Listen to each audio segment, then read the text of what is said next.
Hello friends, how are you? I'm Krishna Nayak, your chemistry teacher. In redox reaction, it is the last topic of redox reaction, which is a redox reaction and electrode potential. Okay, ये जो topic है वो हम 12th standard में again एक पूरा chapter उसका है, उसमें स्टडी करेंगे डिटेल में. लेकिन इलेक्ट्रो पोटेंशियल क्या है वो पहले देख लेते हैं. ओके, इलेक्ट्रो पोटेंशियल क्या है वो देखने से पहले हमें ये जानना पड़ेगा कि इलेक्ट्रोकेमिकल सेल क्या है. ओके, चलो. इलेक्ट्रोकेमिकल सेल ये वर्ड आपने शायद ना सुना हो, लेकिन जो आपके वॉच की बैटरी होती है, ओके, टॉर्च की बैटरीज होती है, कार बाइक में जो बैटरीज यूज़ होती है, those are electrochemical cells. Okay, वो क्या है? तो इलेक्ट्रोकेमिकल सेल ही है, वन टाइप ऑफ. ओके, तो electrochemical cell is nothing but the device in which chemical energy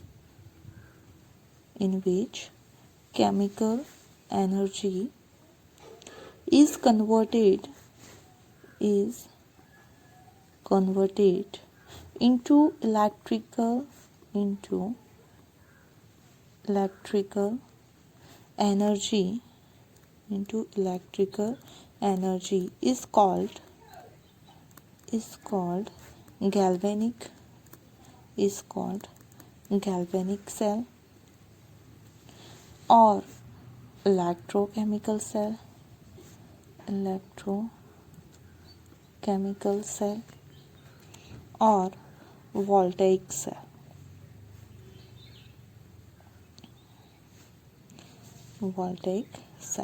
okay, मतलब इलेक्ट्रोकेमिकल सेल एक डिवाइस है कि जो केमिकल एनर्जी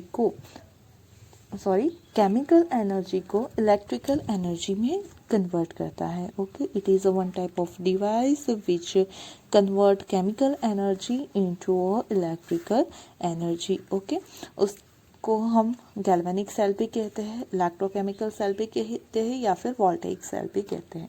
आई बात समझ में? मतलब जो हमारे आप बटन सेल देखा हो गया, अगर हैंड वॉच है तो उसमें बटन सेल यूज़ होते हैं. ओके, अगर वॉल वॉच है, क्लॉक है हमारा, तो उसमें क्या, तो पेंसिल सेल यूज़ होते हैं. रिमोट्स में पेंसिल सेल यूज़ होते हैं. टॉर्च में सेल्स जो यूज़ होते हैं. ओके, ये सारे जो है वो हमारे इलेक्ट्रोकेमिकल सेल्स ही है. ओके, चलो. अब इस इलेक्ट्रोकेमिकल सेल में रेडॉक्स रिएक्शन कैसे होती है और इलेक्ट्रो पोटेंशियल कैसे जनरेट होता है वो देखते हैं. तो जैसे कि हमने कॉम्पिटिटिव रिएक्शन थी उसमें देखा था कि जब हम कोई एक कंटेनर लिया हमने, ओके, और उसके अंदर CuSO4 को फिलअप कर दिया और साथ ही में जिंक का रॉड डिप किया. ओके, इन दैट कंडीशन ये जो Cu था, ओके, CuSO4 का जो Cu+2 था वो कन्वर्ट हो रहा था Cu में, और ये जिंक रॉड का जो Zn था वो कन्वर्ट हो रहा था Zn2+ में. ओके, अब उस कंडीशन में दूसरा क्या देखा गया था, ऑब्जर्व किया गया था, तो ये जो सॉल्यूशन है उसका टेम्परेचर भी इंक्रीज हो रहा था. उसका टेम्परेचर क्या हो रहा था? इंक्रीज हो रहा था. ओके, ब्लू कलर रिमूव हो रहा था, यहाँ पे रेड ब्राउन कलर के प्रेसिपिटेट फॉर्म हो रहे थे, प्लस जो सॉल्यूशन है उसका टेम्परेचर भी इंक्रीज हो रहा था. मतलब ये एक स्पॉन्टेनियस रिएक्शन थी. ड्यूरिंग दिस रिएक्शन जो है वो टेम्परेचर इंक्रीज हो रहा था. अगर इसी कंडीशन को हम डिफरेंट पिकर में ले ले, ओके, यहाँ पे हमने जिंक और कॉपर का यूज़ किया है. अगर सेम थिंग हम क्या करें, डिफरेंट पिकर में ले ले इस पिकर की जगह, तो टेम्परेचर इंक्रीज हो रहा है, मतलब वहाँ पे कोई हीट फॉर्म हो रही है. उस हीट को हम क्या कर सकते हैं, तो इलेक्ट्रिकल एनर्जी में कन्वर्ट कर सकते हैं. मतलब जो भी स्पॉन्टेनियस रिएक्शन होगी, ओके, स्पॉन्टेनियस रिएक्शन का क्या मीनिंग होता है, जो खुद से होती है. यहाँ पे हमें कुछ भी करना नहीं पड़ा, सिर्फ हमने कॉपर सल्फेट के सॉल्यूशन में जिंक को डिप कर दिया और खुद से रिएक्शन हो रही है. ओके, तो ऐसे रिएक्शन को जो खुद से होती है उसे कैरिड आउट करवाने के लिए, जिसे कैरिड आउट करवाने के लिए कोई एफर्ट्स ना लगाना पड़े, उस रिएक्शन को बोलते हैं स्पॉन्टेनियस रिएक्शन. ओके, तो जो भी स्पॉन्टेनियस रिएक्शन है उसके थ्रू कोई ना कोई एनर्जी रिलीज होगी, उसी एनर्जी का हम इलेक्ट्रिकल एनर्जी में कन्वर्ट करके उसका यूज कर सकते हैं, और उस डिवाइस जिसमें ये सारी चीजें हम कर सकते हैं उसे बोलते हैं इलेक्ट्रोकेमिकल सेल। ओके, चलो तो आगे देखते हैं हम। इन an electrochemical cell, a redox reaction is carried out in an indirect manner and decrease in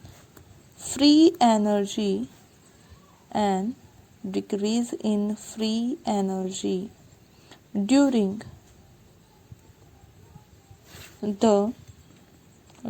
the chemical process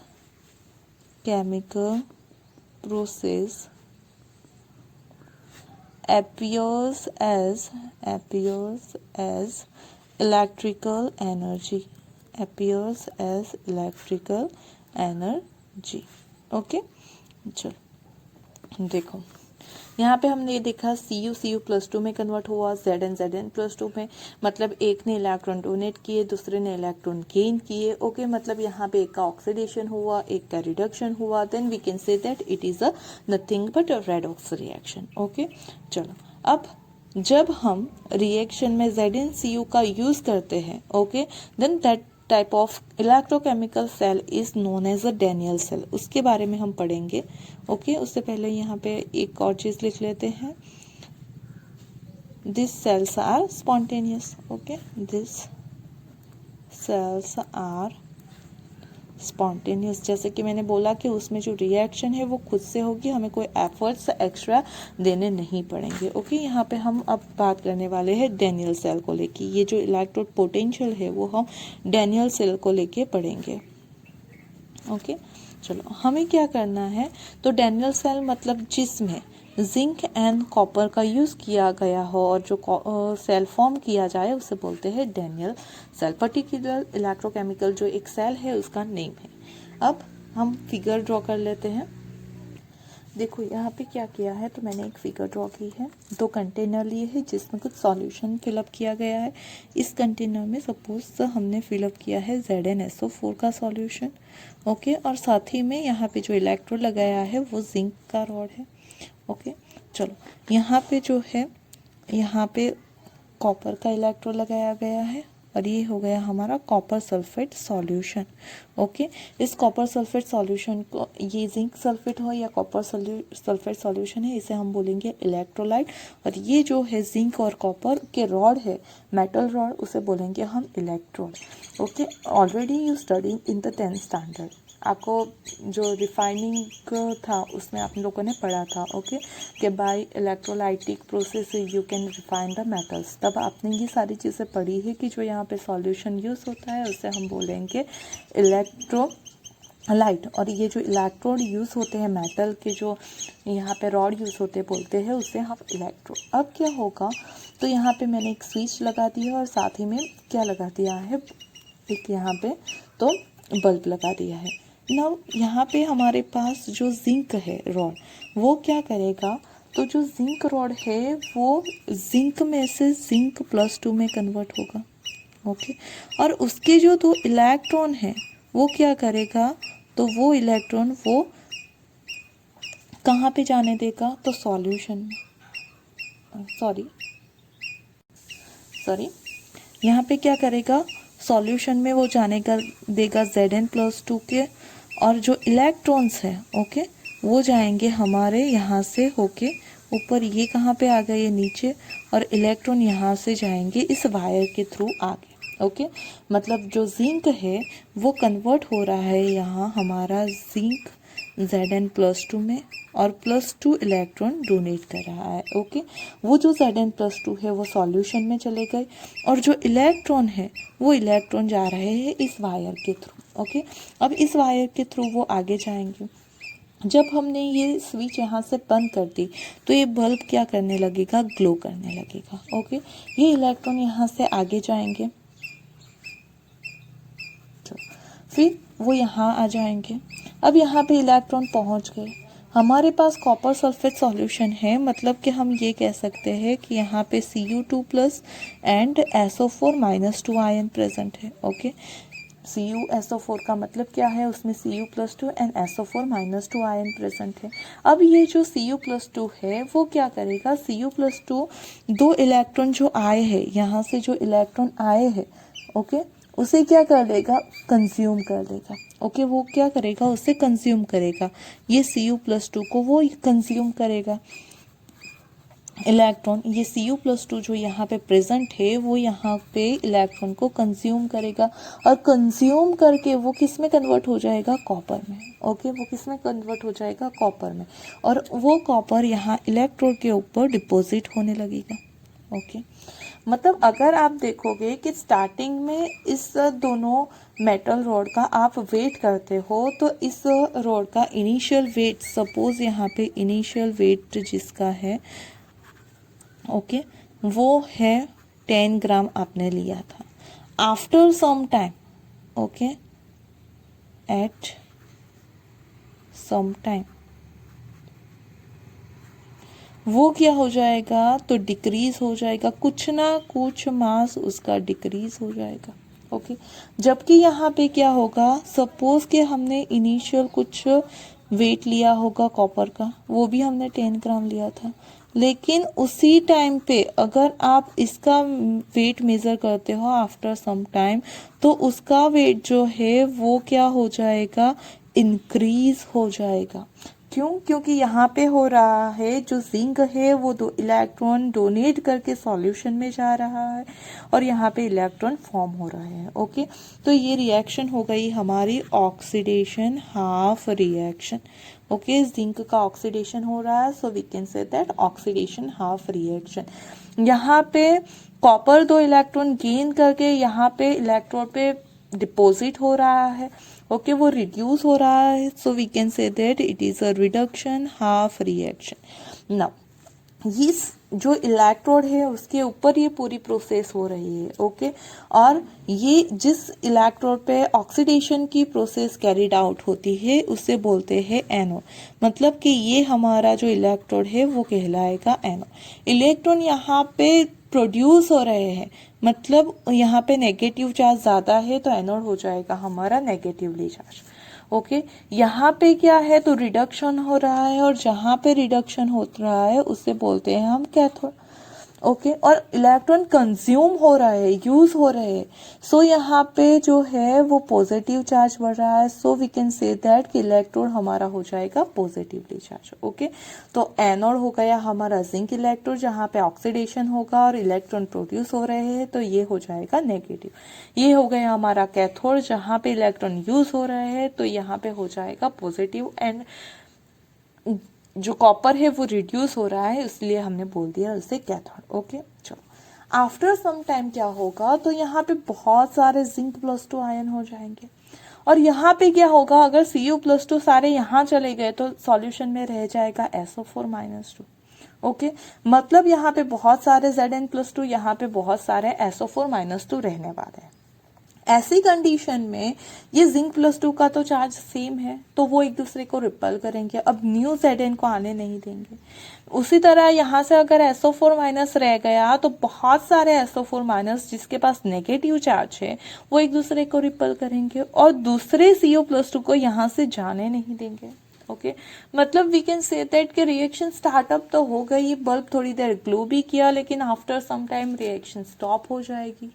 okay, क्योंकि यहाँ पे बहुत सारे Zn+2 की कॉन्सेंट्रेशन बढ़ रही है, और यहाँ पे बहुत सारे SO4-2 की कॉन्सेंट्रेशन बढ़ रही है। ओके, तो अब उस सेल को फिर से वर्क करवाने के लिए हम क्या कर सकते हैं, तो देखिए, तो हमने इस दो जो हमारे कंटेनर है उसे एक ट्यूब से क्या कर दिया है, कनेक्ट कर दिया है। ये जो ट्यूब है उसे बोलते हैं सॉल्ट ब्रिज। उसे क्या बोलते हैं, सॉल्ट ब्रिज। सॉल्ट ब्रिज का वर्क क्या है, तो इन दोनों कंटेनर को जॉइंट करने का। वो क्या है, तो कुछ नहीं, एक यू शेप की ट्यूब है। यू कैन सी दैट कि ये एक यू शेप की ट्यूब है जिसने हमने उल्टा रख दिया है। यहाँ पे नीचे ना उसके अंदर कॉटन रखा जाता है और उसके अंदर फिलअप कौन किया जाता है, तो उसके अंदर अगर एक जेली टाइप सब्सटेंस है और उसके साथ या तो KCl और फिर NH4NO3 इलेक्ट्रोलाइट फिलअप किया जाता है। ये क्या है, इलेक्ट्रोलाइट। इलेक्ट्रोलाइट किसे बोलते हैं, तो इलेक्ट्रोलाइट मतलब जो उसके अंदर फ्री आयन को अवेलेबल करके दे। जिसके पास फ्री आयन होगा, जो इलेक्ट्रिसिटी पास कर सकता है उसमें से, तो उसे बोलते हैं हम इलेक्ट्रोलाइट। जब भी हमारे पास कोई आयनिक कंपाउंड होगा तो वो फ्री इलेक्ट्रॉन्स में कन्वर्ट हो जाएगा। जैसे कि मैंने ZnSO4 CuSO4 को भी क्या बोला, इलेक्ट्रोड, बिकॉज उसके पास Zn+2 आयन है, SO4-2 आयन है। इसके पास Cu+2 आयन है, SO4-2 आयन है। यहाँ पे K+Cl- NH4+NO3-, मतलब जो भी ऐसा कंपाउंड जो उसके आयन्स में कन्वर्ट हो सकता है, तो उस आयन के थ्रू वहां से इलेक्ट्रिसिटी प्रोड्यूस हो सकती है। वहां से इलेक्ट्रिसिटी क्या हो सकती है, प्रोड्यूस हो सकती है। और उसी को हम बोलते हैं क्या, तो इलेक्ट्रोलाइट। मतलब कि यहाँ पे इलेक्ट्रोलाइट फिलअप किया गया है। उस इलेक्ट्रोलाइट के बेस के लिए, उसे फिलअप करने के लिए यहाँ पे अगर का यूज किया जाता है। पहले क्या किया जाता है, इससे इलेक्ट्रोलाइट को अगर में हीट किया जाता है, फिर उसे कूल करके जेली टाइप सॉल्यूशन फॉर्म किया जाता है और यहाँ पे फिलअप कर दिया जाता है। अब क्या होगा, इसका यूज क्या है, तो हमने जैसे कि बोला कि यहाँ पे Zn+2 की कॉन्सेंट्रेशन बढ़ गई है। और यहाँ पे SO4-2 की कॉन्सेंट्रेशन बढ़ गई है due to the decrease of concentration of Cu+2। तो यहाँ पे ये दोनों कॉन्सेंट्रेशन थी वो बढ़ रही है, मतलब कि जो इलेक्ट्रली न्यूट्रल था, पहले क्या था, तो यहाँ पे स्टार्टिंग में हमारे पास क्या है, तो जो Zn है वो और SO4- जो है वो, उन दोनों की कॉन्सेंट्रेशन सेम है। लेकिन आफ्टर सम टाइम Zn की इंक्रीज हो रही है, मतलब इलेक्ट्रली जो न्यूट्रल था हमारा पहले सॉल्यूशन, वो अब पॉजिटिवली चार्ज हो रहा है। यहाँ पे भी कुछ ऐसी ही कंडीशन थी कि पहले स्टार्टिंग में जो है वो Cu+2 की कॉन्सेंट्रेशन और SO4-2 की कॉन्सेंट्रेशन सेम थी, लेकिन after some time Cu+2 use हो रहे हैं, मतलब SO4 की कॉन्सेंट्रेशन बढ़ रही है।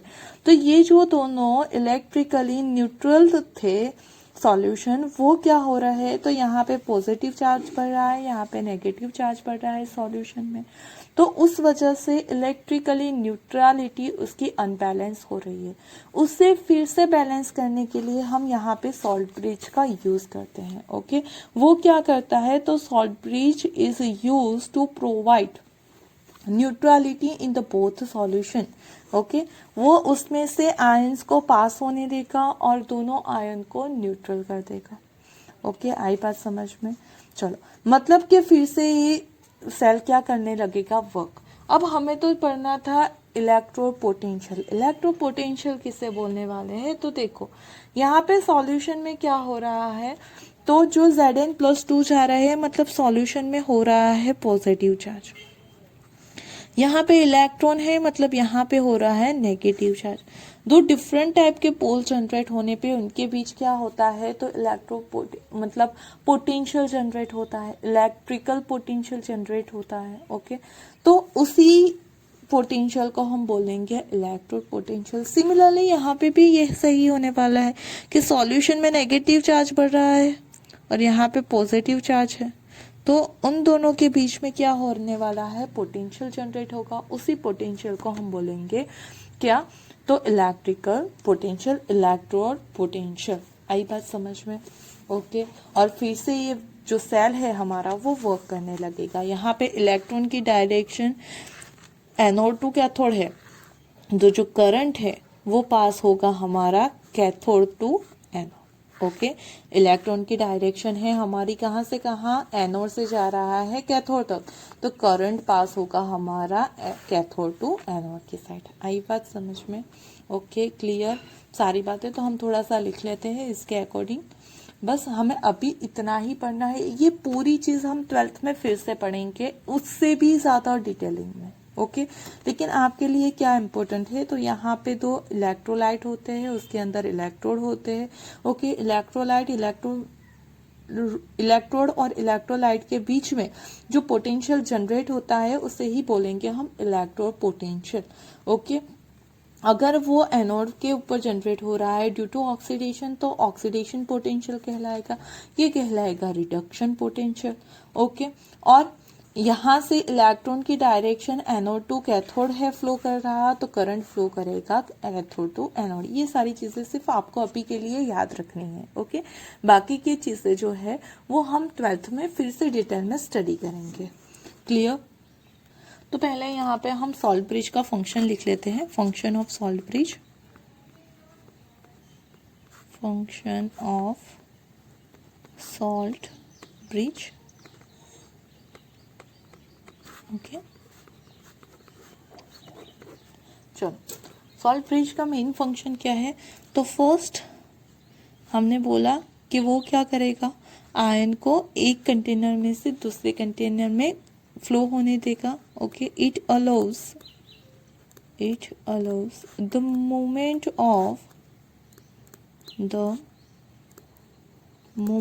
Of ions from one solution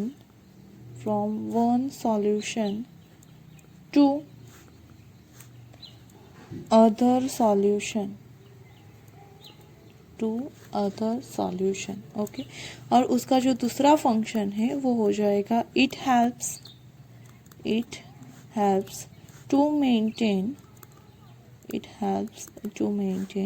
the electrical neutrality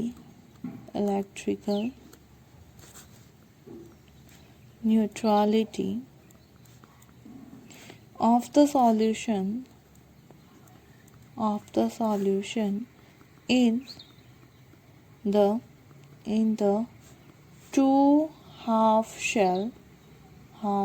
cells due to flow of ion। जैसे कि हमने देखा कि वो आयन के फ्लो के वजह से क्या करेगा, इलेक्ट्रिकल न्यूट्रल फॉर्म करेगा। ओके, अब ये यहाँ पे ऑक्सीडेशन हो रहा है, तो ऑक्सीडेशन हाफ रिएक्शन हो गई, और उसे हम ये भी बोल सकते हैं it is a half shell.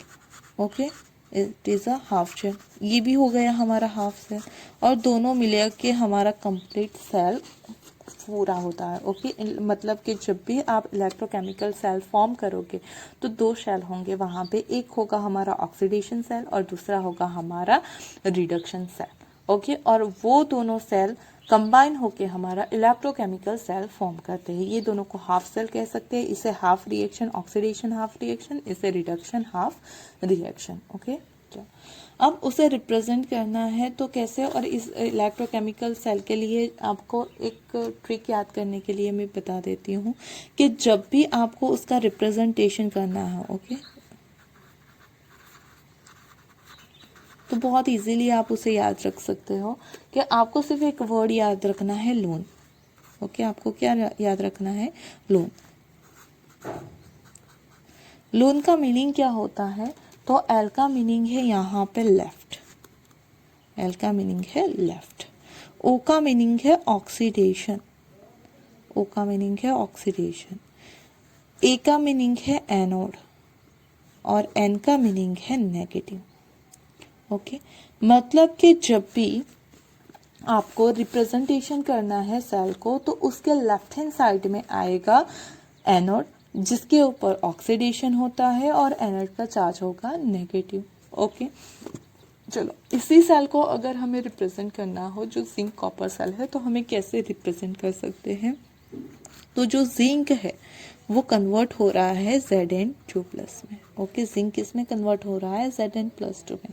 फिर यहाँ पे क्या आ जाएगा, तो 2 लाइन, वो दो लाइन जो है पैरेलल लाइन, वो रिप्रेजेंट करती है सॉल्ट ब्रिज को। किसे रिप्रेजेंट करती है? सॉल्ट ब्रिज को। मतलब कि सॉल्ट ब्रिज के लेफ्ट हैंड साइड में कौन आ गया? एनोड। ओके, सॉल्ट ब्रिज के लेफ्ट हैंड साइड में एनोड है, जहां पे होगा ऑक्सीडेशन, और उस एनोड का चार्ज होगा नेगेटिव चार्ज। ओके, और उससे अपोजिट हो जाएगा हमारा, तो उसे याद रखने की जरूरत नहीं है, वो डायरेक्ट लिख सकते हैं हम कि जिसका रिडक्शन होगा वो आ जाएगा यहाँ पे राइट हैंड साइड में। तो इस सेल को, जो डैनियल सेल हमने बोला था, उसका रिप्रेजेंटेशन इस तरह से हम कर सकते हैं। ओके, और सेल रिएक्शन कैसे लिख सकते हैं? तो हमारे पास था Zn, it gives Zn2 plus plus 2 electron. Okay, दूसरी रिएक्शन हमारे पास थी यहाँ पे Cu2 plus plus electron, it gives Cu। अब जब सेल रिएक्शन लिखनी है तो ये जो है वो कैंसल आउट हो जाएंगे, and we will get Zn plus Cu2 plus plus Zn2 plus, sorry, it gives Zn2 plus plus Cu। Okay, ये हो गई हमारी ऑक्सीडेशन हाफ रिएक्शन, ये हो गई हमारी रिडक्शन हाफ रिएक्शन, और ये जो है वो हमारी कहलाएगी overall reaction, overall cell reaction. Okay, आई बात समझ में? तो इस तरह से ये इलेक्ट्रोकेमिकल सेल के बारे में मैंने आपको बता दिया। अब सिर्फ एक छोटी सी डेफिनेशन लिख लेते हैं हम। किसकी डेफिनेशन? तो इलेक्ट्रोड पोटेंशियल की, electrode potential. Okay, the tendency of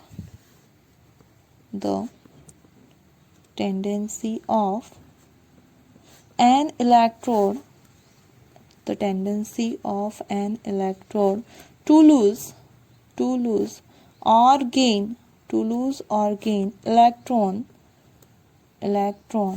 when it is in contact with its own ion in solution is known as electrode potential, okay. तो ये हो गई इलेक्ट्रो पोटेंशियल की डेफिनेशन, जो मैंने बोला था कि जो इलेक्ट्रोड है वो और जो हमारा इलेक्ट्रोलाइट है, आयन इन अ सॉल्यूशन, मतलब यू कैन से दैट वो क्या है? Nothing but electrolyte. तो उन दोनों के बीच के जो पोटेंशियल डिफरेंस जनरेट होगा उसी को बोलेंगे हम इलेक्ट्रो पोटेंशियल। ओके ना, यहाँ पे जो इलेक्ट्रो पोटेंशियल है किसी भी मेटल का, वो फाइंड आउट किया जाता है by the help of standard hydrogen electrode. Okay, electrode potential of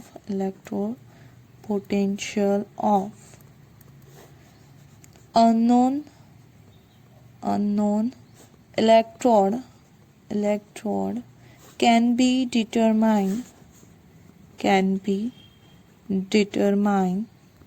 by using standard hydrogen electrode,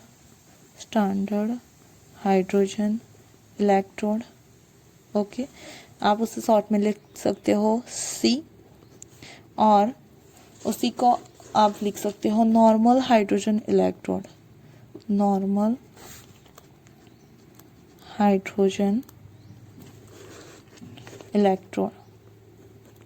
okay, normal hydrogen electrode NHE। Okay, उसके थ्रू हम किसी भी जो मेटल है उसका इलेक्ट्रो पोटेंशियल फाइंड आउट कर सकते हैं। उसकी वजह क्या है? तो जो हाइड्रोजन है, ओके, उसका इलेक्ट्रॉन पोटेंशियल क्या होता है? 0। ओके, इलेक्ट्रो पोटेंशियल को हम E से रिप्रेजेंट करेंगे। तो ये जो हाइड्रोजन है, हाइड्रोजन का इलेक्ट्रो पोटेंशियल होता है, इलेक्ट्रो पोटेंशियल फॉर हाइड्रोजन वो होता है 0.0 वॉल्ट। ओके, इलेक्ट्रोपोटेंशियल है तो इसे वोल्ट में उसका यूनिट हो जाएगा वोल्ट। और यहाँ पे नॉट लिखा हो उसका मतलब होता है स्टैंडर्ड इलेक्ट्रॉन पोटेंशियल। स्टैंडर्ड का मीनिंग है कि जब हम ओके स्टैंडर्ड इलेक्ट्रोपोटेंशियल का मीनिंग होता है कि जब हमारे पास कॉन्सेंट्रेशन हो 1 मोलर, ओके, टेम्परेचर हो 25 डिग्री, ओके, और जो प्रेशर है वो हो 1 atm। उस कंडीशन में जो इलेक्ट्रोपोटेंशियल फाइंड आउट किया जाता है उसे बोलते हैं हम standard इलेक्ट्रोपोटेंशियल।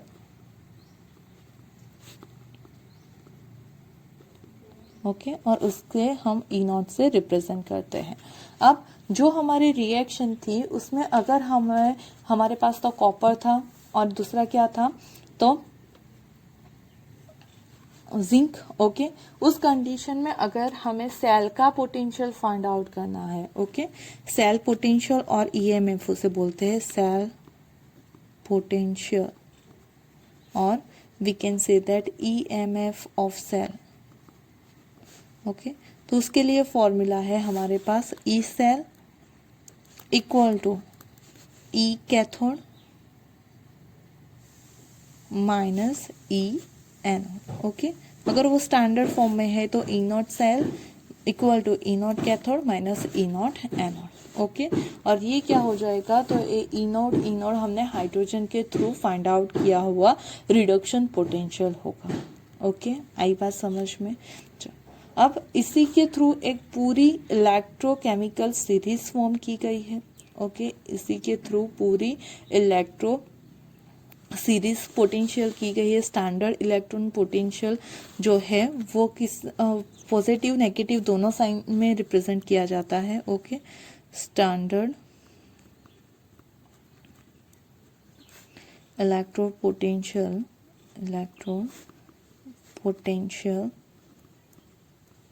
can be represented as negative और पॉजिटिव साइन। ओके, और ये नेगेटिव साइन क्या रिप्रेजेंट करती है तो जो नेगेटिव साइन है, ओके, नेगेटिव इलेक्ट्रॉन पोटेंशियल वो क्या रिप्रेजेंट करता है तो it is stronger reducing agent than hydrogen. Okay, क्योंकि ये पूरी इलेक्ट्रोकेमिकल सीरीज हाइड्रोजन को स्टैंडर्ड रख के फाइंड आउट की गई है। तो अगर किसी का इलेक्ट्रोपोटेंशियल नेगेटिव आता है मतलब कि वो स्ट्रॉन्गर रिड्यूसिंग एजेंट है, और अगर किसी का इलेक्ट्रोपोटेंशियल पॉजिटिव आता है इट मीन्स के it is a weaker reducing agent than hydrogen, weaker reducing agent than hydrogen. Okay, चलो मैं आपको इलेक्ट्रोकेमिकल सीरीज दिखा देती हूँ। ओके, तो उसी के साथ हमारा यहाँ पे चैप्टर भी कंप्लीट हो जाएगा। तो इलेक्ट्रोकेमिकल सीरीज देख लेते हैं हम। यू कैन सी दैट यहाँ पे ये हमारी जो दी गई है वो पूरी एक्टिवेशन सीरीज है, और यहाँ पे जो है इलेक्ट्रोपोटेंशियल्स की वैल्यू दी गई है। ओके, अगर आप यहाँ पे देखो अप टू डाउन जा रहे हो तो इलेक्ट्रोकेमिकल जो वैल्यूज है वो नेगेटिव हो रही है। ओके, यहाँ पे ये 0 वैल्यू किसके लिए है, हाइड्रोजन के लिए है। ओके, मतलब ये हाइड्रोजन के जो भी डाउन साइड आ रहा है, ओके, वो सारे क्या है उससे ज्यादा स्ट्रॉन्ग रिड्यूसिंग एजेंट है, और यहाँ पे जो भी है वो सारा कौन सा है तो उससे वीक रिड्यूसिंग एजेंट है। जैसे वैल्यू पॉजिटिव हो रही है मतलब हम कह सकते हैं वो वीक रिड्यूसिंग एजेंट है, और अगर वैल्यू नेगेटिव हो रही है मतलब वो स्ट्रॉन्ग रिड्यूसिंग एजेंट है। ओके, मतलब ये चीज से आप क्या फाइंड आउट कर सकते हो, आपके पास कोई भी दो मेटल दी गई है, जैसे कि हमने देखा अभी जिंक और कॉपर के बारे में। ओके, तो जो जिंक है उसकी वैल्यू है -0.76 और जो कॉपर है उसकी वैल्यू है 0.34। ओके, तो यहाँ पे दोनों में से जिसकी मोर नेगेटिव वैल्यू है वो दूसरे को क्या करेगा तो रिड्यूस करेगा, मतलब जिंक यहाँ पे खुद ऑक्सीडाइज होगा और दूसरे को रिड्यूसिंग एजेंट की तरह वर्क करेगा, वो खुद रिड्यूसिंग एजेंट की तरह वर्क करके कॉपर का रिडक्शन करेगा। देखो फिर यहाँ पे देखो ये Ag है और ये कॉपर है, तो Ag कॉपर की वैल्यू 0.34 है वोल्ट, और जो Ag है उसके लिए वैल्यू है 0.80 वोल्ट। ओके, मतलब कि यहाँ पे दोनों में से कम वैल्यू किसकी है, कॉपर की। तो जब कॉपर और Ag को लेके हम कोई इलेक्ट्रोड फॉर्म करेंगे तो उस कंडीशन में जो कॉपर है वो ऑक्सीडाइज होगा और Ag है वो रिड्यूस होगा। मतलब अगर आपको दो मेटल्स दी गई है तो उसमें से किसका ऑक्सीडेशन होगा, किसका रिडक्शन होगा, वो इस वैल्यू से हम इजीली आइडेंटिफाई कर सकते हैं, प्रेडिक्ट कर सकते हैं। ओके, तो ये जो है हमारी इलेक्ट्रोकेमिकल सीरीज है जिसे हमने किससे फाइंड आउट किया है, जिसे फाइंड आउट किया गया है by the help of standard hydrogen electrode. Okay, और ये सारी जो वैल्यू है वो रिडक्शन पोटेंशियल की वैल्यू है। नेगेटिव वाले स्ट्रॉन्ग रिड्यूसिंग एजेंट है। ओके, जितनी नेगेटिव वैल्यू मतलब कि स्ट्रॉन्गेस्ट रिड्यूसिंग एजेंट हो जाएगा हमारा लिथियम, और स्ट्रॉन्गेस्ट ऑक्सीडाइजिंग एजेंट हो जाएगा हमारा फ्लोरीन। आई बात समझ में? Okay, hope you understand about this. तो यहाँ पे हमारा जो रेडॉक्स है वो चैप्टर कंप्लीट होता है। अगर पूरे चैप्टर में कोई भी क्वेरी हो तो आप मुझे पूछ सकते हो। ओके, सिर्फ मैसेज कर देना, I will reply to your messages. Okay, thank you for watching this video.